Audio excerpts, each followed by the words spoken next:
We are live for a special episode of Recovery Unplugged. I am John Spalding from G1NBC, and we have Amy McCorkle, the creator of the show, in here. And we have today's live interview, Del AOF Weston. Wow. You say it sounds so sexy. See, that's why Amy keeps me around. Apparently. The new Barry White. Like Amy must have some kind of special affinity for slightly balded, bearded men. Yeah, they're more gentle. Yes, we are. That's what I hear. Yes, we are. What's up, Amy? Oh, big news. What's up? The single is called Here With Me, and it's the end credits song for Letters to Daniel. And we just found out today that Warner Music is going to distribute the song, and they want to use the Letters to Daniel movie logo to package it with. Wow. Wow, that's so amazing. That is super cool. Congrats. That's so amazing. It was very good news. So how did you find out? Like, how did they let you know? Well, I found out the story is the composer, I met him. His name is Ricardo Enrique, and I met him at Indie Gathering last year. Okay. Ray the festival director, kind of forced him on me. I didn't really want to sit down with him. That's the ironic thing. But he was a really nice guy. And I said, listen, I want a song written for Letters to Daniel. And he said, me and my daughter will figure something out. Well, his younger son had contracted leukemia, and his daughter, who had something of a rising career going with voice work for Disney, singing songs, doing theater work, quit everything because the depression hit her so hard. She retired from everything. She didn't write, she didn't sing. And this song was the first thing she wrote or has sung since then. And they simply recorded it at his house. And then he took it into the studio and mastered it. And he emailed me today with the news. That's how I found out. That's beautiful. And so he must have let them know where he was using it, and so they requested the logo. Yeah. Congratulations. Yeah. So I was like, I know, it was like, yay! I was like, massive publicity. It's like that you can't buy that kind of publicity. That's how it happens. I've heard it can happen another way, but I'm not for that. You want to share that way? No, I don't. What else is good in the land of Letters to Daniel, Amy? Well, it's fully cast. As you know, we had Jenny Beld and Megan Jones on. They'll play Amy and Missy. The voiceover person doing, like, the narrator, Amy, is Maria Christian, and she was the lead actress in my film Broken. Mm-hmm. And she's done a lot of the voiceovers on my documentaries. Not all, but a good portion of them. Now that we're all cast, next month we'll be going to sign contracts and pay for locations, like the movie theater, the hotel, the hookah lounge, restaurant, like just all the spots that aren't easily gotten by people like I know. We were able to find people on Airbnb who would willingly let us film in their domiciles. And so we'll also be paying on those. Gotcha. Okay. And then art direction should start. And I had a meeting with the DP, Mark Manis, the brilliant Mark Manis, last Friday, and we started the shot list, and he was giving me tips and things to think about when I'm making my shot list and to keep in mind. Good. So would you say you're ahead of the game for June? Yeah. Or right on track? We're on track. We're on track to make everything's going good so far. We had a couple of recasts because people give me their schedule and everybody wants Friday, Saturday. Everybody wants Saturday and Sunday. Well, when you've got a movie that has 44 characters speaking parts, not everybody's going to fit on those 2 days. And some people we just had to recast because they couldn't make it. Yep. Okay. It wasn't personal, but I had a movie to make. How about in the realm of advocacy? How have you been doing, or what have you learned? What's new there?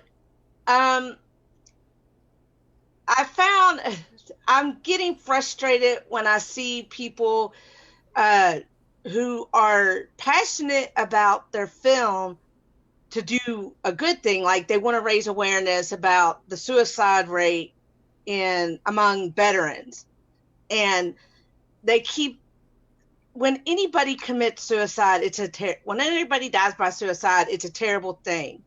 And when you try to compare apples and oranges, I think you do the whole movement a disservice, because if someone does that, then very clearly they were suffering, and I don't think it needs to be minimized. But I'm glad that person I'm really glad that person is making a film about anti-suicide, and but he called it spiritual warfare, and I don't think of it like that. I think of it as a science thing, and so it's like a bit like his advocacy is God will fix this. But I prayed when I was my sickest and I was at the bottom. I prayed every night for God to do something. And it wasn't because I was a bad person or my prayers weren't answered. There were tools, God gave you the intelligence to use the tools to make yourself better, or to at least try to begin to recover. And for me, that meant medication and a therapist and the support of loved ones and exercise and adjusting my diet. It's like a bunch of little things cobbled together to make one big thing. I just recently had light therapy added to my rotation of what I have to do. You had just started that. Have you done one of the light sessions box yet? Yeah, I've gotten the light box. Okay. And so I've used the light box twice. You have to wait, it's like, hopefully I had a better day today than I've had in the last couple of days. But they've also been adjusting my medicines. Mm-hmm. So it makes me like, I can have a stretch of good days, and then all of a sudden it's a bad day and I have to take care of myself. It's not like, it's hard, mm-hmm. But at the same time, I'm able to focus on Letters to Daniel, and I break Missy, but what Missy has done for me to keep me from being, triggering a mood swing, triggering a manic or a depression, a manic episode or a depressive episode, she's broken it down into bite-sized pieces. So I don't do everything at once. It's just like I line things up, and bit by bit I get it done. Like I had to send out 44 revised scripts. I did 5 scripts a night until I got down to the last 7 or 8, and then I was able to send those on without any problem. Wow. Okay. That's good, but that's good, and I think your self-awareness is also helpful towards the recovery process or just the sustaining health process. So, And I give big props to my mom and dad and to Missy over these last few months because it's not an easy ride. I mean, Missy would always say, "Why does everybody else get good, Amy? Fun, Amy, fun, Amy." And I said, "Missy, it's such an effort." But I'm not always nice to her, so she gets to see the good, the bad, the ugly. once and that's kind of what Letters to Daniel is about in and of itself, Yeah. is from breakdown to bestseller. The good, the bad, and the ugly maybe should be the sub. So, all right, well, let's play that trailer, and then let's get back and introduce our guest and get going with the interview. Okay. All right. All right, everyone, here is the trailer for Letters to Daniel, and we'll be right back. Dear Daniel, life did not always look like this. They say life happens when you're busy making other plans. For me, it was bipolar disorder. It crept in and systematically, quickly dissembled my ability to function in society and rendered me scared, lost, and lonely. I lost the ability to focus, and the simplest of tasks became too overwhelming. Even though it felt like I had been abandoned, I still had one person in my corner out there on the front lines with me. Missy Goodman, writing partner, best friend, soul sister, caregiver. This disease will bury you if it goes untreated. But with the help of medication, therapy, and the support of an amazing caregiver, I've gone on to be in a one-day-at-a-time recovery and have a career in the arts. This is the story of how me and Missy got there together. This is Letters to Daniel.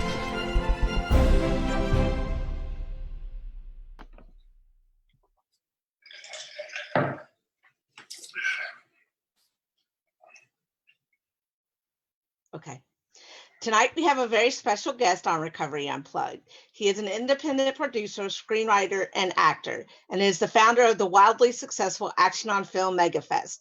He has mentored countless creatives and made opportunities available to disadvantaged and up-and-coming filmmakers through AOF's Gifted Initiative. Please give a warm welcome to my friend and mentor, Del Weston. Del, why don't we start off with just what AOF Megafest is and what inspired you to create such a beautiful jewel in the desert? I got no idea what you're talking about. No clue.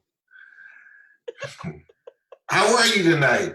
I'm good. You look happy. Whenever you speak to me, you're always happy and smiling, so I understand why Missy's so upset with you. You're a lot like my second ex-wife, never a smile for me. Oh, Always I get to be one of your ex-wives. I feel so honored. Well, I guess it was an honor for a little while, you know, while I allowed her to sit on the throne, if you know what I mean. Action on Film is one of the biggest international film festivals in the world. AOF Megafest, which is where the title comes from, Action on Film is AOF. It comes from the thought that we could build a hub of 50 film festivals, all taking place simultaneously. Because for the longest time, filmmakers have been marginalized. Filmmakers with disabilities marginalized even to a higher and greater degree. And so what you have is people coming together in a way that they could never come together before, because you have one main festival usually.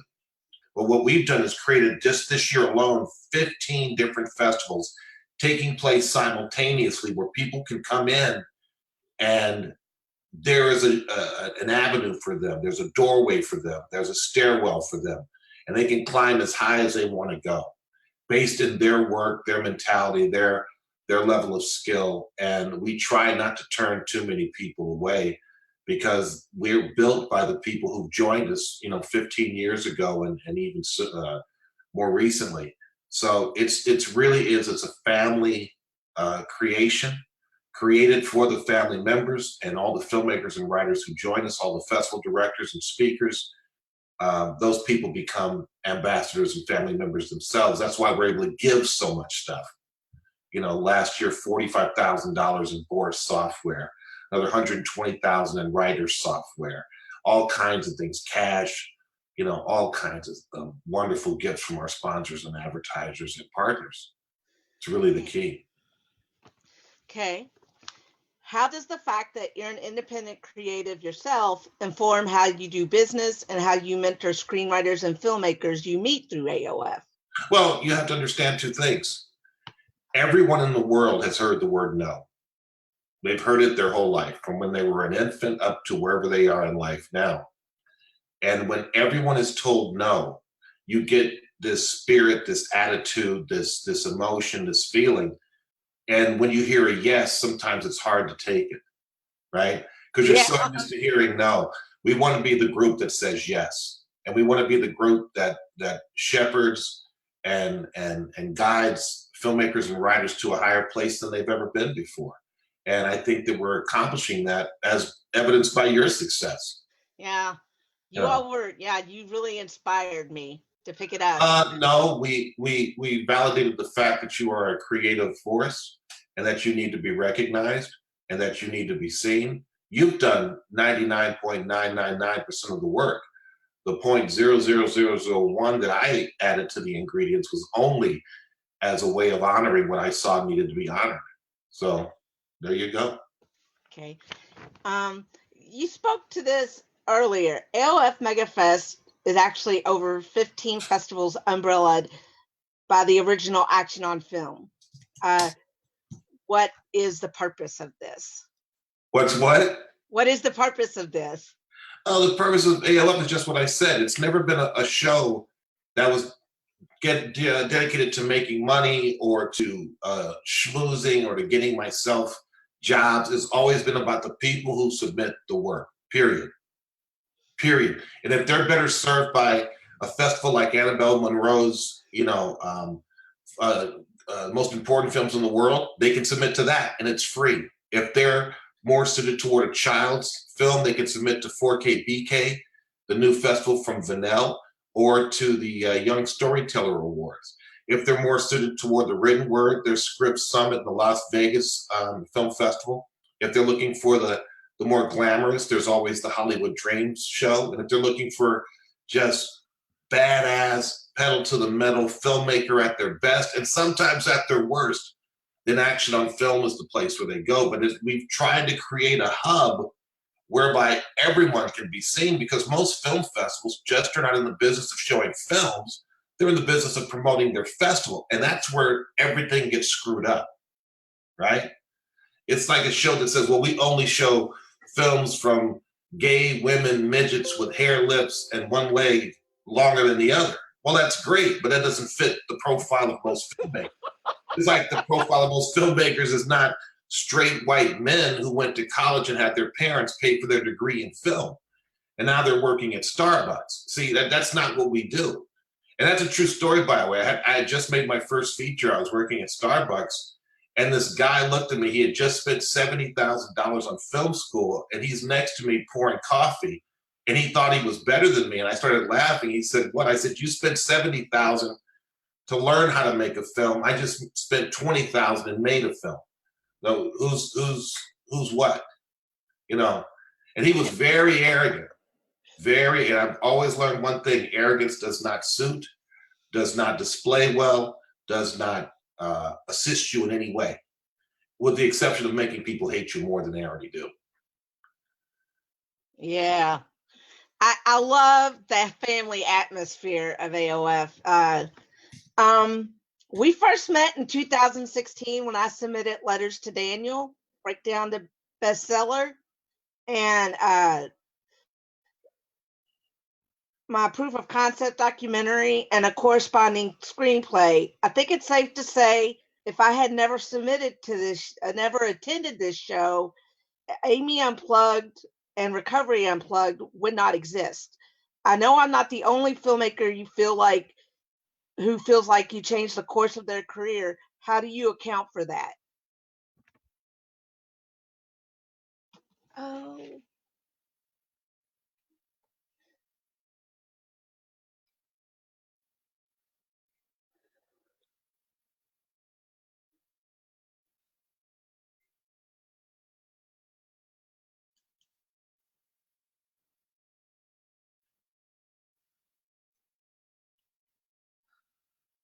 Yeah. All right, everyone. I just got kicked out. We lost Dell. I don't know what happened.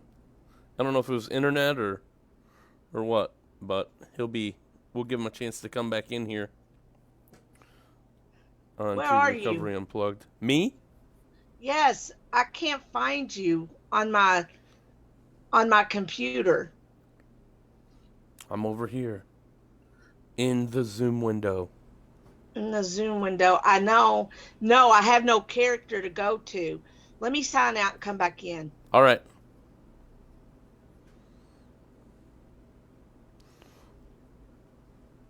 Okay. No.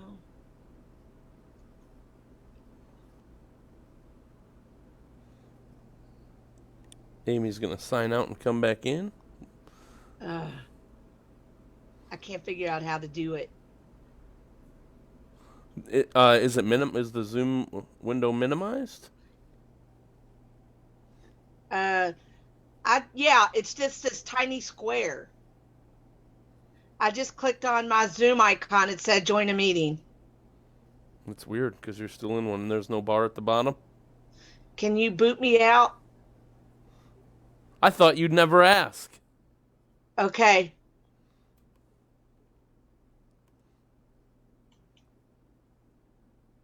Oh, you know what? If I get rid of you, I won't be able to bring you back in. Oh no. Well, then I'll just look at this tiny screen.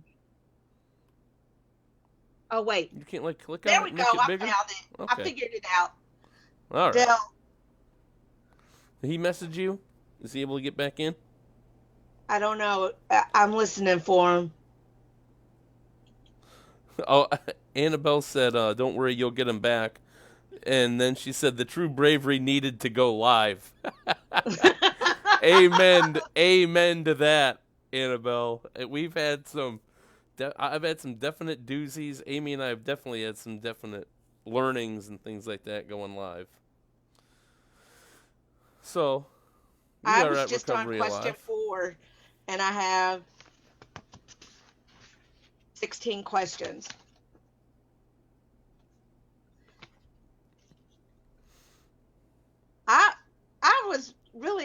I love Dell. Yeah. He's my favorite festival director. He has great experience and he has a great depth of wisdom. Yes. When it comes to the work, and it's cool that he's really put together and built such a neat festival and kind of group of people. There's like the Venus Italian Film Festival that's part of it. There's like 4 black tie award shows in the week, in the 10 days there. Well, 3 black tie, and then the writers awards are more, I think, are more chill, more laid back. You still get dressed up, but I think they're a little more chill than the big time award ceremonies. Gotcha. And you're like, when you lean up, just so you know, when you lean up, just be aware that you cut off your mouth. I know, but I kind of can't help it because I can't read. Oh, I've got my glasses that's off. right. That's right. I forgot that you were. But AOF, if anybody out there who's not attended the AOF, or if you've got a script, a song, score, artwork, film, music video, enter it. Do yourself a favor and enter it, because it's a special experience. I love Indie Gathering and think they're amazing, but AOF does things on such a big level. It's like the next level up. Right. Indie Gathering is great because I found a lot of people there. Like, I found my composer, I found this song. There's going to be 2 songs in the movie, but this one was the one I was telling you about. The other one is called The Wind Blows Through My Garden by, Dell just... Yeah, he said he's coming back. Yeah. And when I went my first year at AOF, I met Annabelle Monroe in the elevator going up to the filmmaker check-in, and she was with her husband, and they had a baby. Mm-hmm. And she was so nice, and I was so nervous because I was out there all by myself, like, right. Yep. I drove 3 days to get out there.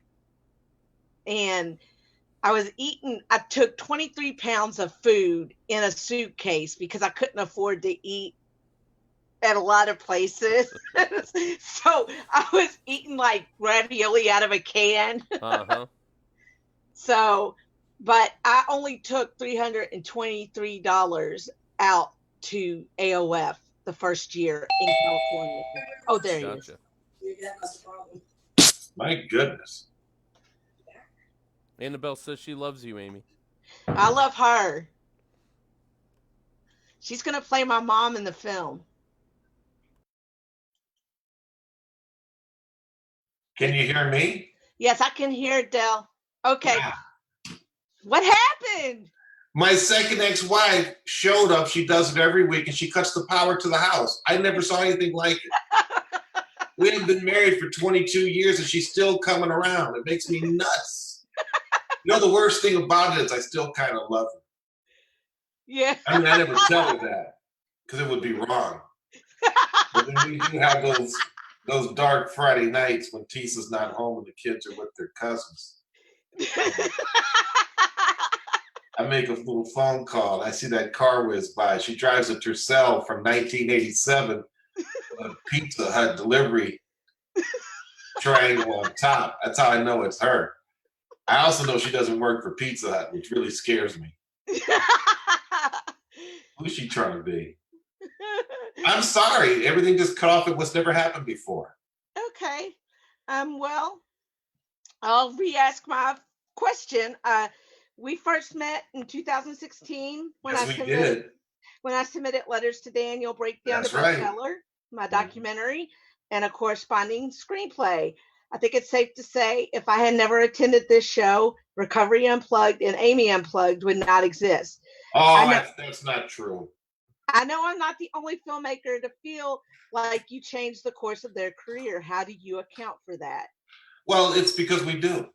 So you got to remember, we're only a reflection of the filmmaker. We are nothing more, nothing less. If you come to have a good time, meet people, showcase your work, have a nice screening, possibly win awards and nominations, we're all in with you. We don't know enough people to say, like, I never met you before. I didn't know anything about you except for the fact that you were a little hypoglycemic. So I had the kids get you some popcorn and a large soda.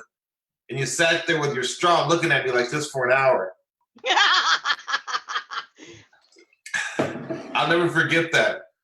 And I even went by after you left and ate some of the popcorn out of the bag. So I think somehow you and I became synergistic and otherworldly entwined. But the point of the fact was that you came, you had work, you were ready to show, ready to screen, and you're ready to be heard. And I am not capable of not allowing those things to happen.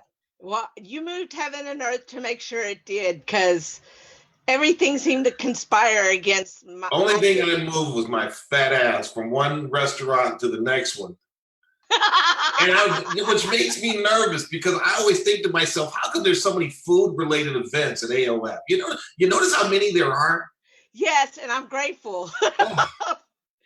Hey, Thomas Moore, I got 4 more lobsters for you this year. Come on down.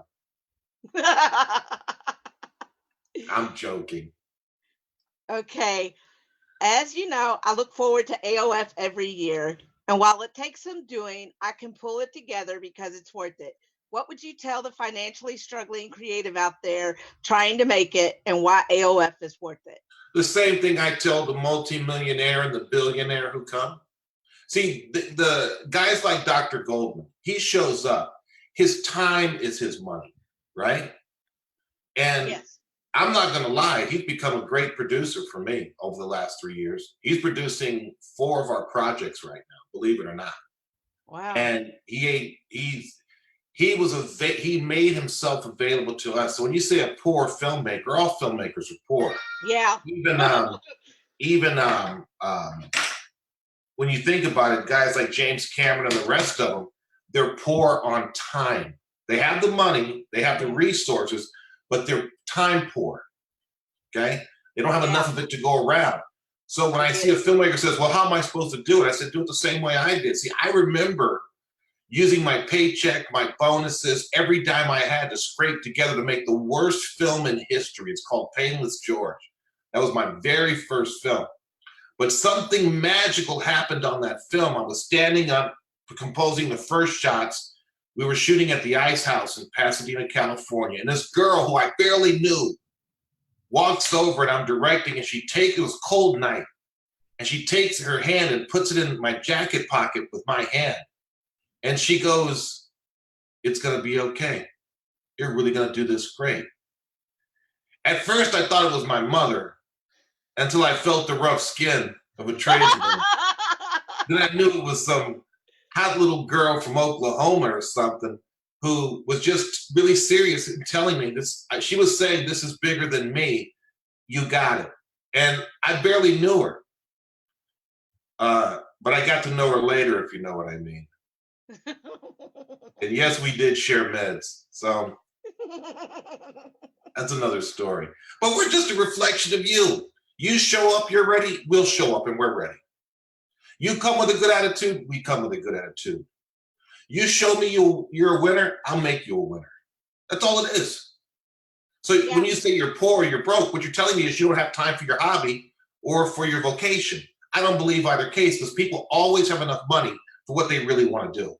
So I can't hear that, "Oh, I can't afford it." You know, I couldn't afford it either, because I get the real bills. Yeah. See, every year I get this really big fat bill that is not covered by submission fees, that is not covered by a dinner. It is, it's people have to understand this is real work. This is roll your sleeve up, get ready, get going. And I've had some success from it, don't get me wrong. But everyone can find a way. I hear about you raising money through your church, and so I try and match things that you do, right? Every year I try and match a little something, right? Well, I don't have it either, but I don't have a way not to do it. And your matching has yet to come yet, so get ready for it. Oh my God. Woo. Ooh. Okay. I'd like to move on to what we do on this show and talk about mental illness and mental health. So if you don't mind, would you tell us, has your life been touched by mental illness? Mental illness is something that affects everyone. It's not just one person. If you suffer from mental illness, you're affected. If you're related to someone who suffers from mental illness, you're affected. Totally. And that means that everyone is affected. And if you get too close, you become infected. And what I mean by that is you can pick stuff up from people who are negative, pessimistic, not ready for prime time. And you could adopt that. And that's why I primarily only deal with people who are happy, ready to work, know what they want. The other people just waste my time, right? So if I see somebody, no matter what their condition, and you gotta remember, I've done charity work my whole life. My entire life, I've done charity work, period. And no one can say that I don't. But I was very much involved with mental illness through the House of Ruth one year. A lot of people don't even know what that is. It's a place where you can go as a battered woman, and they will take you, hide you from your family or the monster that's beating you. And people don't get it. That's mental illness too, not just the guy who's beating, but the woman who stays for it. She's conditioned, she's brought down, she's destroyed, her children. And then you have generational destruction. Yeah. So I was working with them one year, and I asked a woman, I said, "Hey, what's the worst thing that had happened to you?" And she wanted to talk, but the director said, "We prefer you not talk to the women." I said, "Why?" And she says, "Because you're so big that you might be intimidating." I said, "Well, I think you got it wrong. I'm bigger than they are, and I'm smaller than they are. So let me sit down and talk with them for just a moment." And every woman wanted to come out and talk to me about their story. They were shocked. I said, just because someone is big does not make them violent. Just because someone is big, it means that they have broad shoulders to carry things. And so we were able to produce some work for them that I thought was stellar. And I'm very happy they used it for years in their marketing. But mental illness infects us all. A lot of people don't understand that when Reagan closed down those mental facilities back in the 80s, when he did that, he put so many homeless people on the street. Then he took people who may have been okay, right? They just needed mild treatment, and pulled that back. So what you end up having is literally years of people who are medicated, but not cured, who are sustainable, but not. That's why you have so many shootings. That's why you have so many crimes. That's why you have so many people locked up in jail who are mentally ill, not criminals. It all goes back to when someone turned their back, closed the door, and said, "Hey, rich people keep getting rich. If you have a mental condition or you're sick or you're ill, you don't count." And we're paying the price for that today, right now. Very much so. Very much so. What is your experience with it in the industry, in the film industry? Everybody's nuts in the industry. I'm not kidding you. I had a girl come to my office one day. We were doing auditions, and she couldn't wait to take her clothes off. And I said, "There's no nudity, but I want you to see, but I want you to see." And I was standing there and I said, "No, it's not necessary, but thank you." Turns out a lot of women validate themselves by reducing themselves to the power structure in Hollywood. And what I mean by that is if you get off a bus and some guy says, "Hey, I'm gonna make you a star," and you're working in a strip club 3 days later, there was something wrong with you to begin with because you didn't have a constant understanding of your own value.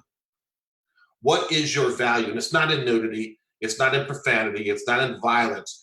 Your value is what you bring to a production. But on the other side of that, you've got these wacky guys. And I don't throw anybody under the bus, but you've got these wacky guys who got into the business for one reason and one reason only.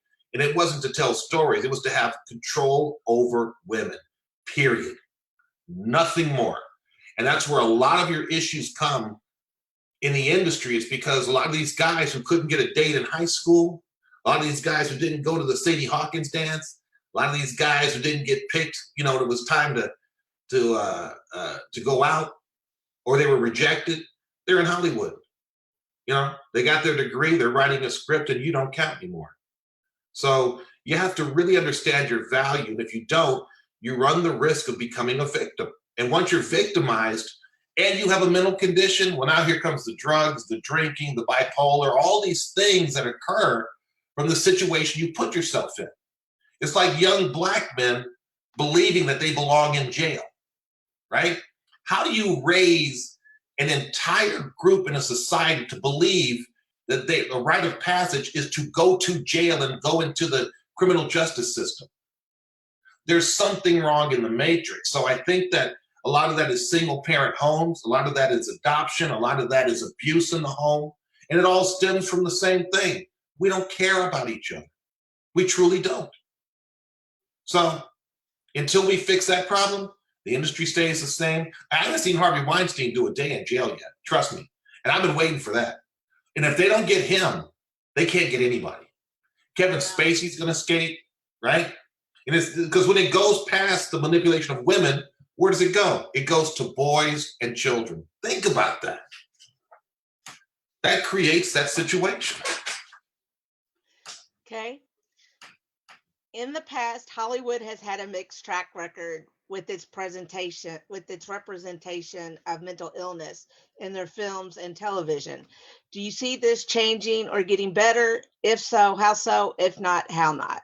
Well, I do a lot of research on this because I tell gritty stories about people. I don't like stories about technology or space stories or horror films where some guy just wants to kill all the white women he can find.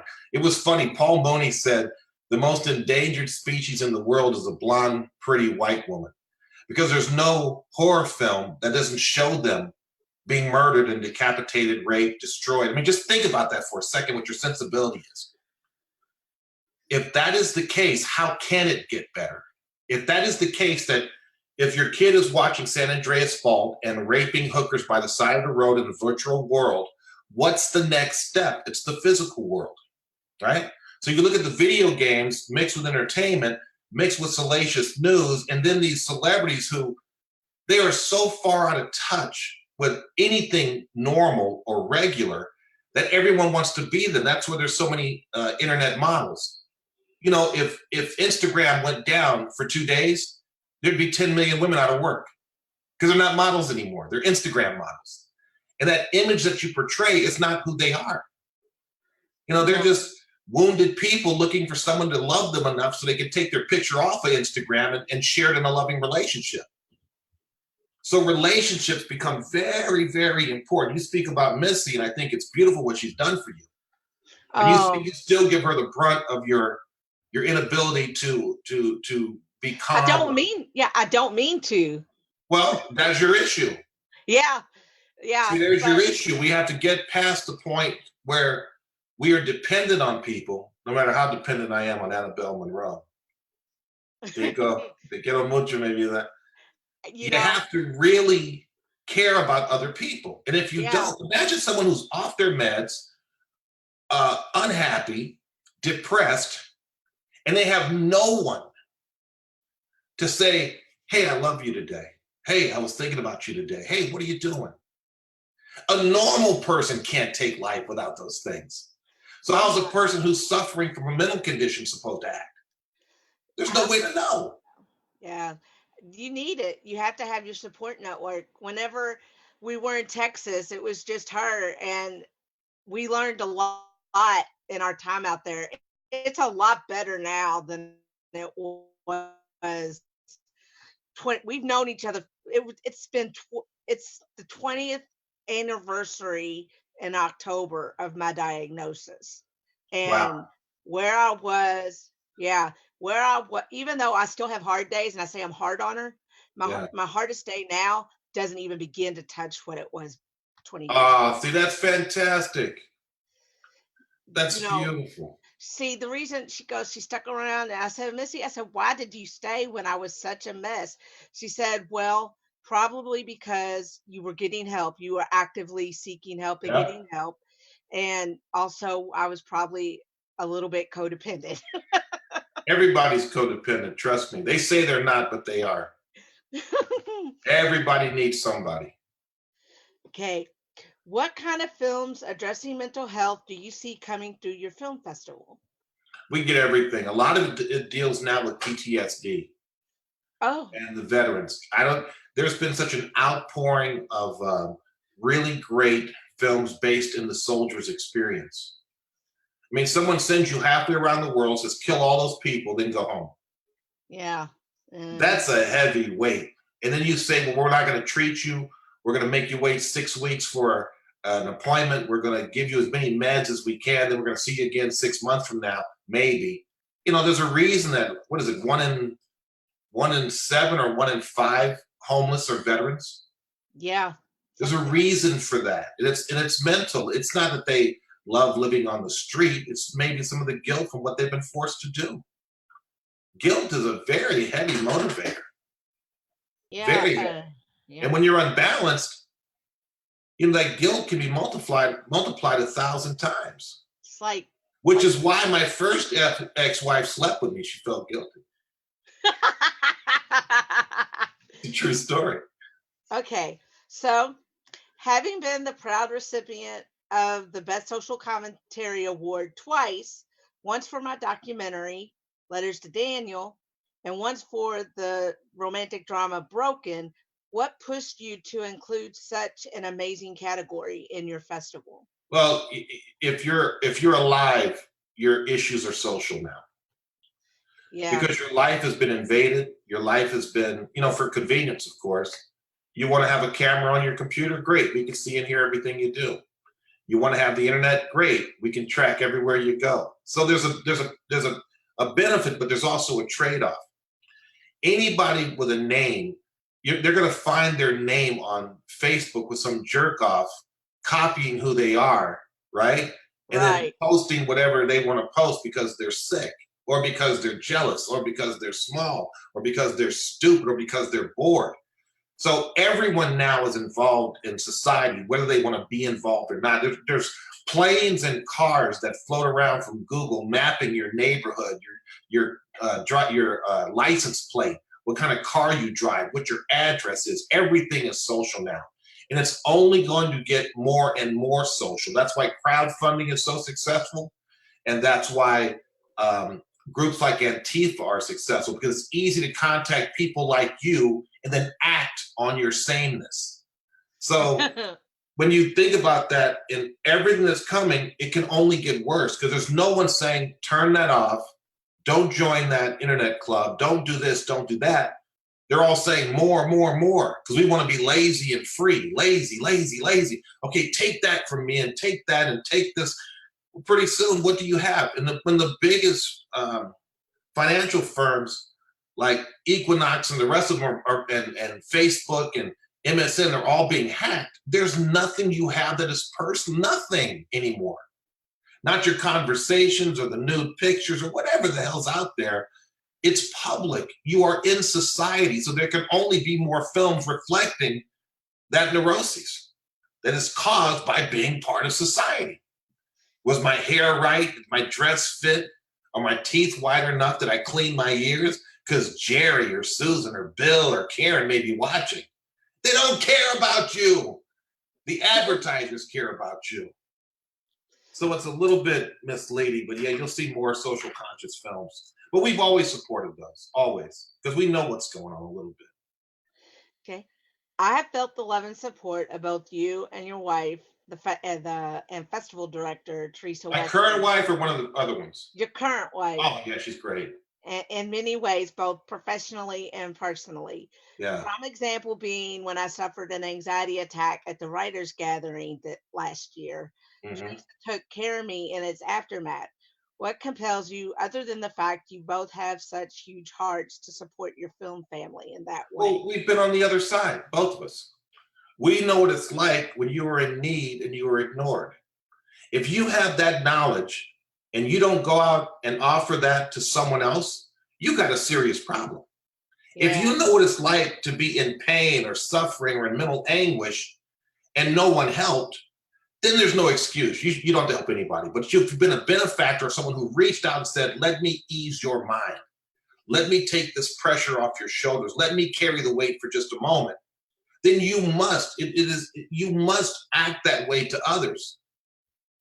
You know, you must be concerned for others. And if you're not, then all you are is a guy or a girl who's trying to make money off of a few submission fees and people's hopes. You know, that's the worst. That's the worst. Trading on your own. Come on. Come on. Okay. So now let's have a little fun. If your life was a movie, what would the title be? It would be Del Weston's Action on Film. That's it. Okay. That's it. And if you're talking about me personally, it's not that fun for me, just so you know. Okay. I'm just kidding. It's great. Love it. Love it. If you could cast anyone, who would you cast to play you? That's funny because in Trick, directed by Stan Harrington, I wanted to get a younger, more fit actor. He said, no, you got to play the role yourself. And I said, nah, I'm not, I don't feel it. And he goes, no, man, I'm telling you. And he got me to play it myself. And I think we're all our own best ambassador for our brand. Yeah. And I think Stan was right.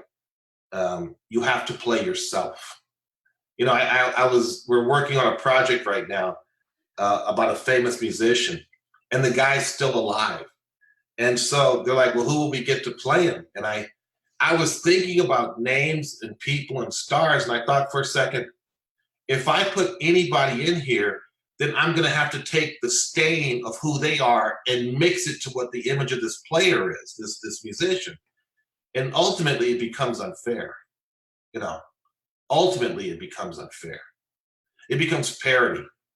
And that's when I see, like, when Will Smith played Cassius Clay, a.k.a. Muhammad Ali. It wasn't that he didn't look like Muhammad Ali or he boxed like Muhammad Ali. He just wasn't a very good choice.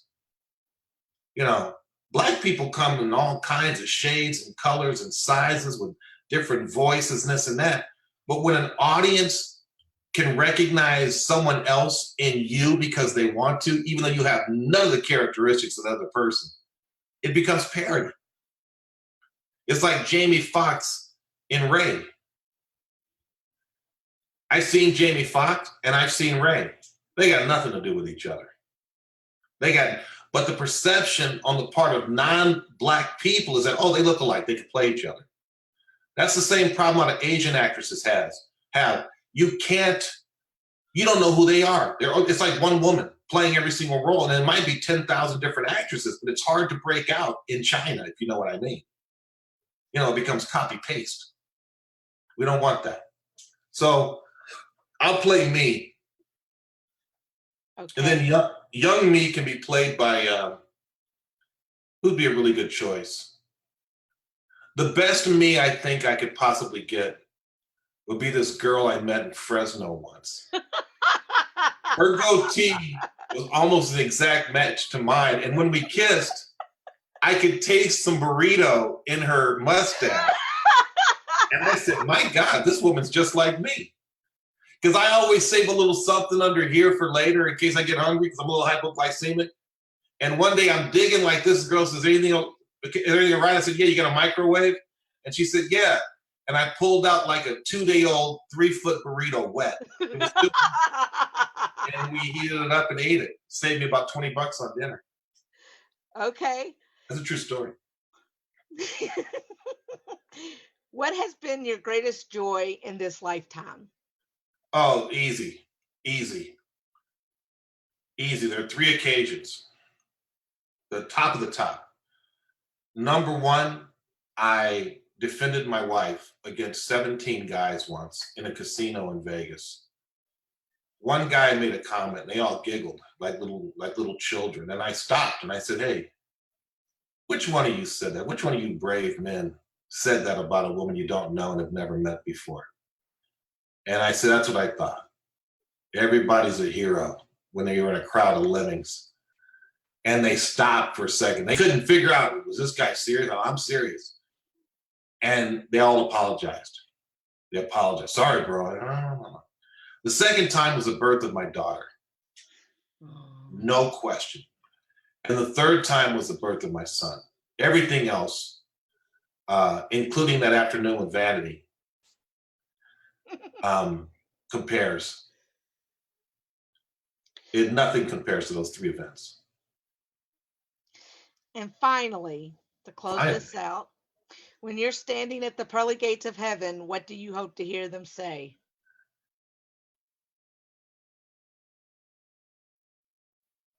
I don't hope for anything. My faith is strong. Right. I'm tied to my Lord and Savior. And if I haven't earned my way, they won't say anything. So, I'm just living my life. And if there's forgiveness, I ask for it because I need it. And if there's grace, I ask for it because I need it. And if there's love, I ask for it because I need it. I don't, other than that, there's nothing I can do. There's nothing I can do except live my best life. So I don't have any preconceived notions. Okay. Well, if I heard with 2 you get egg roll, I'd be just as happy if they said, hey, come on in, we got a nice place for you here. You know what I mean? Yeah. Just to be acknowledged by the higher power that created us all is more than I could ever expect. And I've already been recognized by all the people from AOF who say, you've helped me succeed. You've changed my life. You've made it better. I already get my thanks. Anything that comes after that is icing on the cake. Okay. Well, it's been fun. And that's John, do you have anything to add? I am here. No, I don't have. That was a fan. I mean, no, this interview speaks for itself. Del, you're a fantastic human being, a hilarious person. I'm a bottom feeder. You're doing great work in the world. You're humble. I'm a bottom feeder. You're humble. According to the Illuminati, I'm a bottom feeder. I'm fine with that. Oh, that's fine. Who cares what they think? Great conversation online as well. I know that you've been following too.